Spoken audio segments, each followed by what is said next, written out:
if you have not been following, there's been a lot of headlines around this mysterious partnership between Sam Altman from OpenAI and Jony Ives, who is a really prominent designer from Apple. He was well known for a lot of his designs.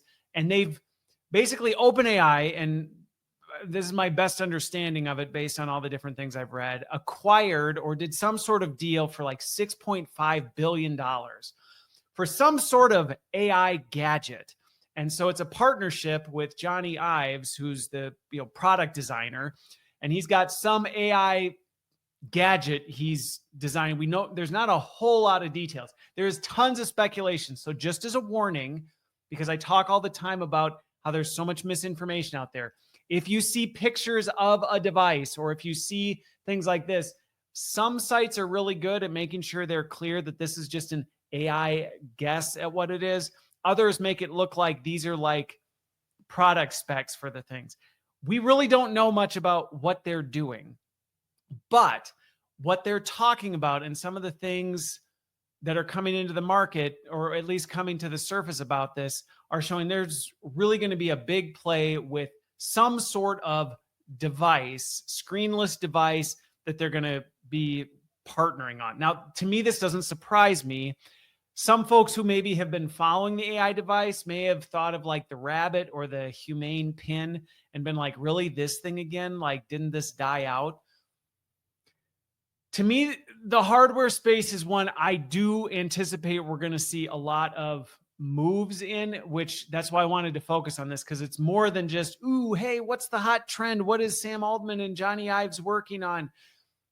Yes, I want to talk about that, but I also want to talk about some of the bigger things that I think we all need to be thinking about as we start moving into this AI hardware space.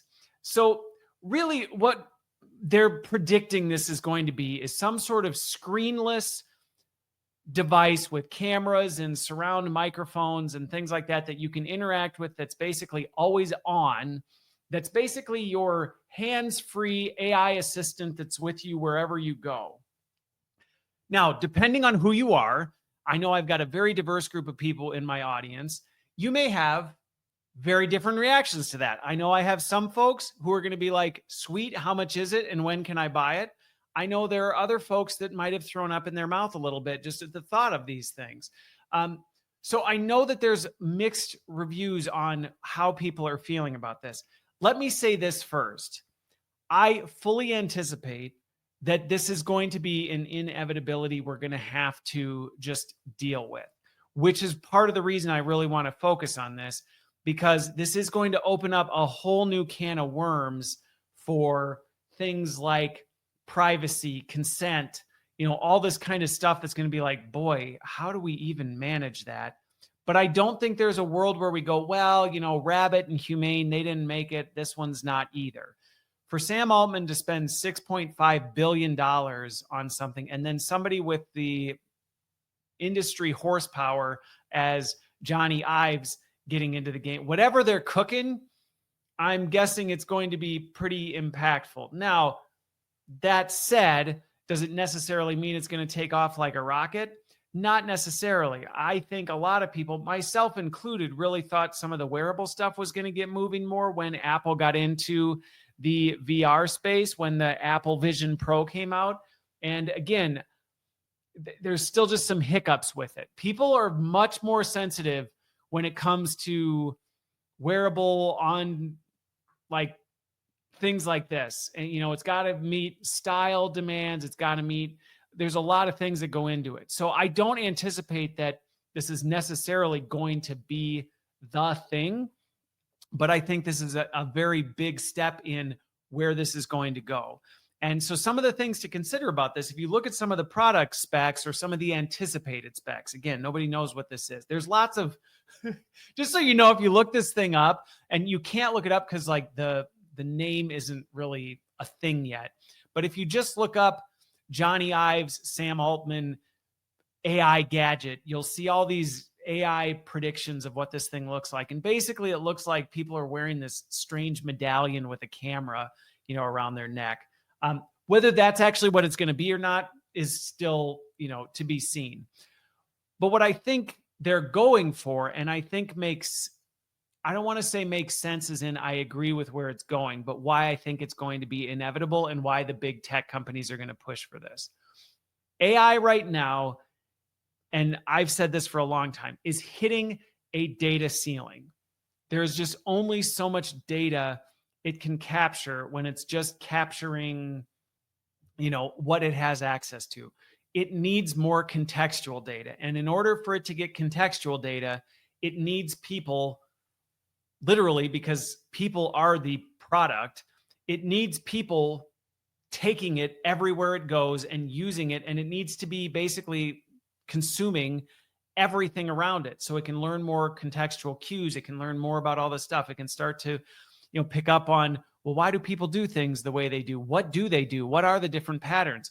Right now, it's pulling this from very limited data sources. Even though it's consumed a ton of data, it's actually very limited from its contextual data, which is why I've said this is part of why humanoid robotics are such a big push, because the AI companies want humanoid robotics out doing things that humans do so it can capture that data. But again, a humanoid robot isn't a person. So it's not going to do people things. So there still then is this gap of, well, how do we capture all the data humanly possible on people things? And the only way you really do that is to have a device on a person at all times, capturing everything they're doing. Now, if you're in a camp of, this is super exciting, hopefully me talking about the idea of an AI device capturing literally everything going on around you at all times at least unsettles you a little bit at the thought of, well, what does that mean? Like everything? And in order for it to work, now again, the specs of how it works, the battery life and all this other stuff, there's still to be seen. And, these things aren't out on the market. And honestly, the last few have failed miserably.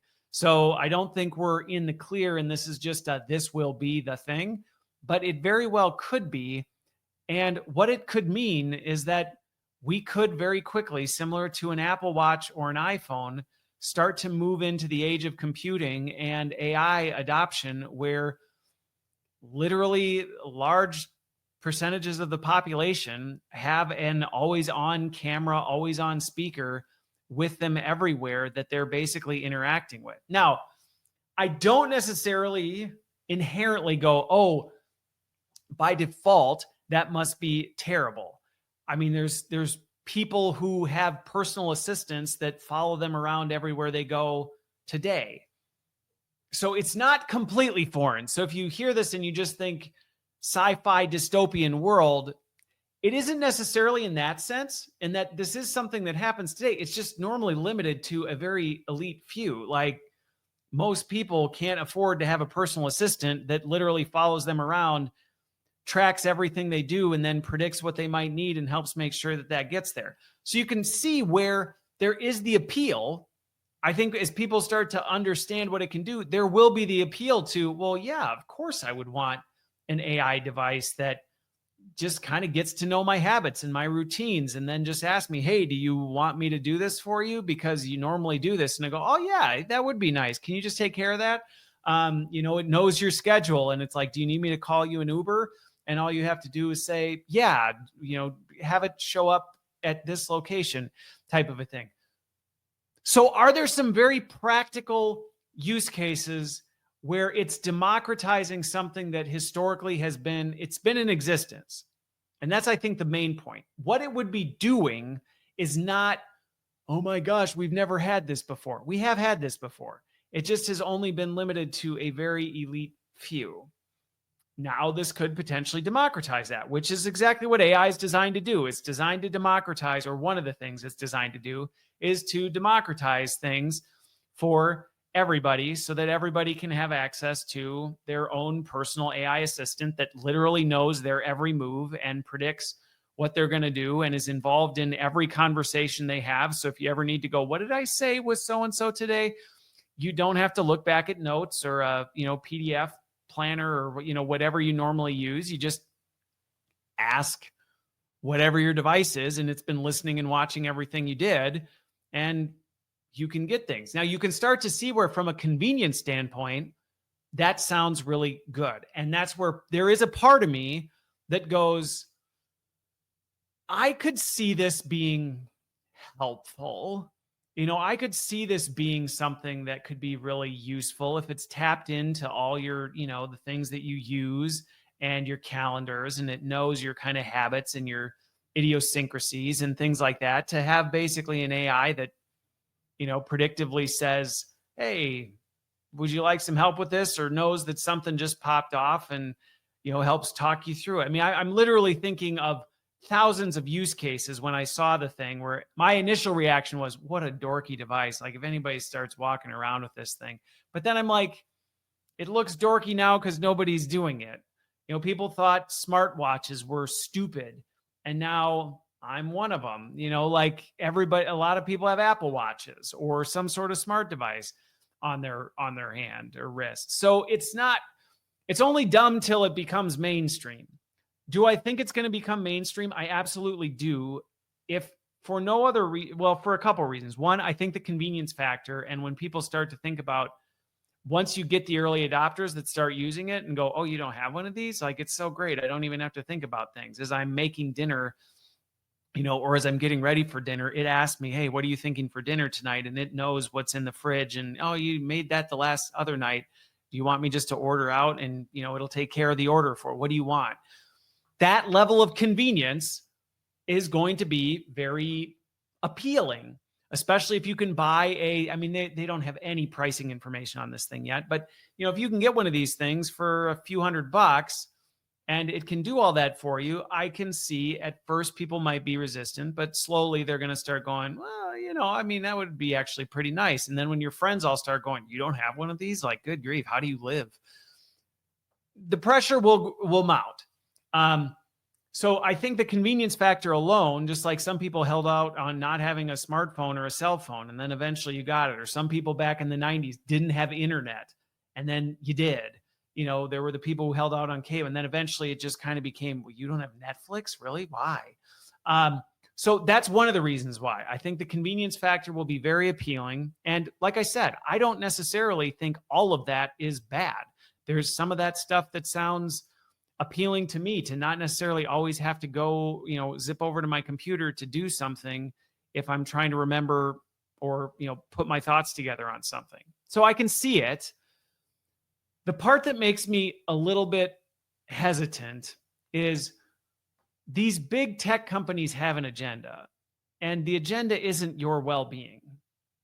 It's not. I mean, yeah, do they want to make something convenient for you? Sure. But ultimately, they've got their agenda, and it's not your best interests. So when I start to think about, well, especially, OpenAI, if they're the ones producing this thing, I mean, it's not an on-device AI agent. If this was a totally on-device, not connected, literally just everything was managed on the device itself, no connection to the cloud unless you opted in, I feel like that might be a little bit different. But the second you start saying, well, this thing's connected, I'm guessing there's going to be a 5G version of it that's direct, basically you don't even have to bring a cell phone anymore. Now, again, don't be like, oh, Christopher said all this. It's still in the early days. We don't know much about it. But I'm just imagining, I know how these tech products end up evolving when you get into the hardware space. It's going to be 5G connected, or it's going to have a direct link to your phone so that it can access all your apps, because otherwise, how's it going to know to order you the Uber? How's it going to actually do it? How's it going to, place your Instacart order if it's not connected to the internet or a device that is internet connected? It's going to have to. So then that opens up all the other questions of, well, where does that data go? Who owns that data? What governance do I have over that data? What rights do I have to my own data? What are you doing with that data? How much personally identifiable information is maintained with that data? So that's even just on a personal side that you have to take into account, because now basically you are inviting a big corporation to send one of their people to literally follow you around and learn every possible thing about you. And they're going, yeah, we can do it for $700. Really? I mean, if only the elite were allowed to have a personal assistant, you really think they're going to offer that to the masses for $700 and call it a day and say that's a good value transaction? If we make a few $1 billion off the sales of these products, we're good. No, that's not how these companies are thinking. They're thinking about the value of the data they're gathering. They're thinking about what they're going to be able to sell you because they know all this. They're thinking about the fact that now you're leaning on this thing that is with you at all times to, nudge you. It in many ways would have the ability to nudge your behavior. Aren't you getting hungry right now? Don't you normally eat XYZ snacks? Hey, did you know so-and-so came out with a new version of them? They're really popular right now. Do you want to try them? This has massive, massive implications on it. But not only that, I'm not only thinking about us as the individuals, but I'm also thinking about what about all the other people you're interacting with? And what does this mean for consent? Even today, it's getting a little blurry. I even think about it. I have a meeting assistant that joins me on, not on all my meetings, but it joins me on specific meetings that I want tracked and managed and make sure I have all the data from the meeting so that I can do my follow-ups and, pull together my thoughts, because while I can usually remember a lot of stuff, there's usually the something that I'm like, oh, what was that thing? And I'm really bad at taking notes. So having an AI note taker is great for me, but I am always very sensitive to the people I'm on a call with to say, hey, are you comfortable with this? Are you fine with it? Here's what I'm doing with it. Here's how the data is used. If you have any concerns, let me know if there's a portion of this you want me not to record. Let's save that for the end and I'll kick my meeting assistant out, type of a thing. I'm very respectful and mindful of that. Now, I can do that in a virtual meeting environment. I can't do that if I have a device that's literally just I don't even remember it's there. And I'm just walking down the street and it's literally got a 360 cam on it, scanning every single person I walk by. Or as I'm sitting in a restaurant, it's listening in surround sound to every conversation going on around. I can't walk around the restaurant and go, hey, everyone, just so you know, I have my AI device with me here. If there's anything you don't want recorded or whatever, please leave the restaurant. I can't do that. So there's not a good way to manage any of this. And I do think about, well, what does this actually mean and look like for people? And now how do you, I already said it would be hard to manage consent of, if it's just my own data, what are you doing with my own data? Well, now I'm potentially capturing countless people's data in a single day.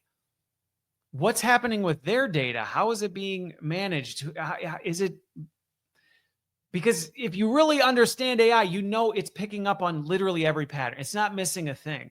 It's literally picking up the voice print of every person that walks by and can easily identify it and then triangulate who was that person. It's going to be able to pick up everyone else with a device in a 3-mile radius who also interacted with that person and know, again, is it going to put that in a report? Probably not, but is it going to be documented somewhere? Yes. How do you manage consent for that? And I think that's one of the things that I have not seen. And I think that's one of the reasons why some of the previous devices didn't fare well is, I know I knew somebody who had one of these pins and literally everywhere they went, as soon as people saw it, they were like, I'm not talking to you till you get rid of that thing. And it became such a nuisance. They just were like, this is dumb. I can't even use it because people are so uncomfortable. They just won't talk to me. So I put that out there because I think these are things we need to start thinking through. But in my opinion, this is an inevitability.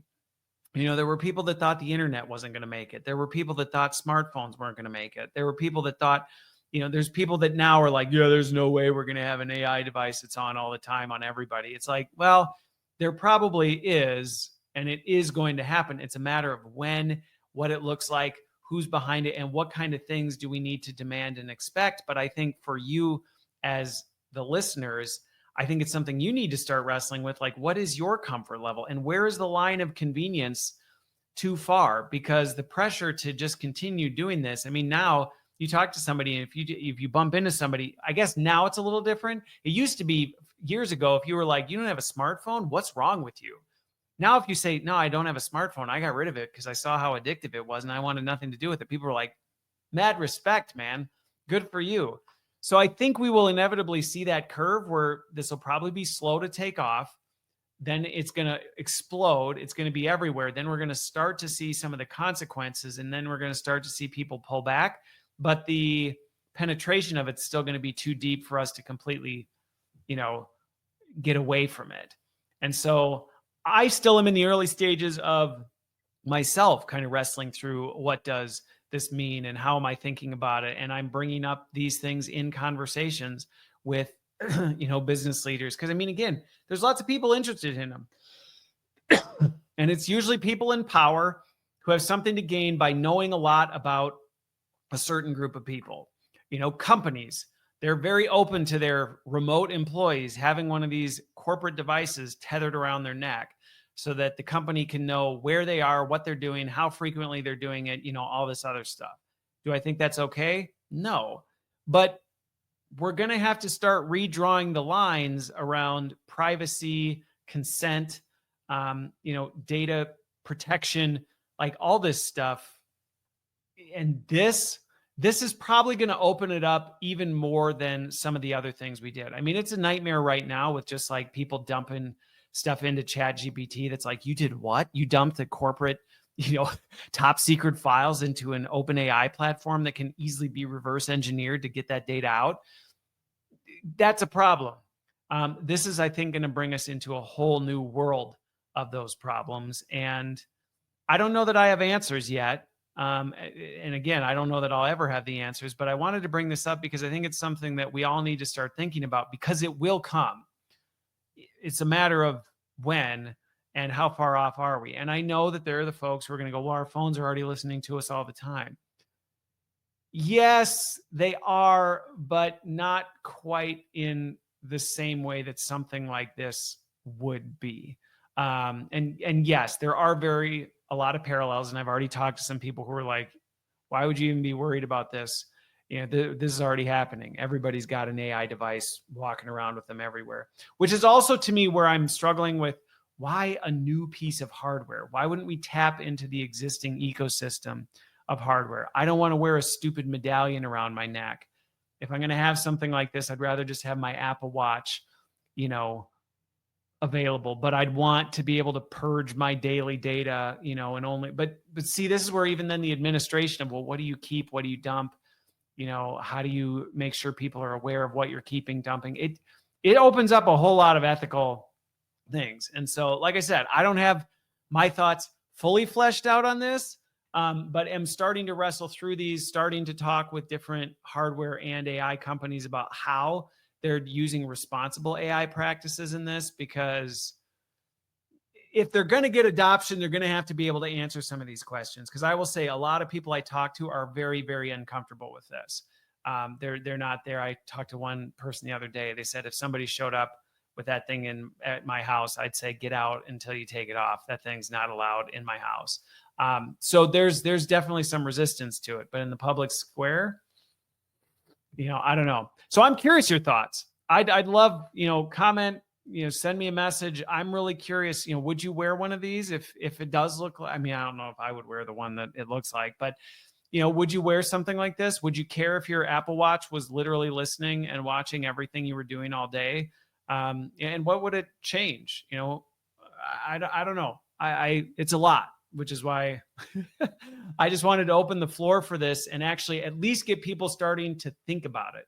Because a lot of the people I talked to are like, oh yeah, I would never. And I'm like, well, you might not have a choice in that. So you might have to think through this. The temptation, the pressure might mount to a point where you start to have to decide, and actually better to be thinking about it and go into it with a plan than you get one of these things for Christmas and you haven't really thought through this stuff.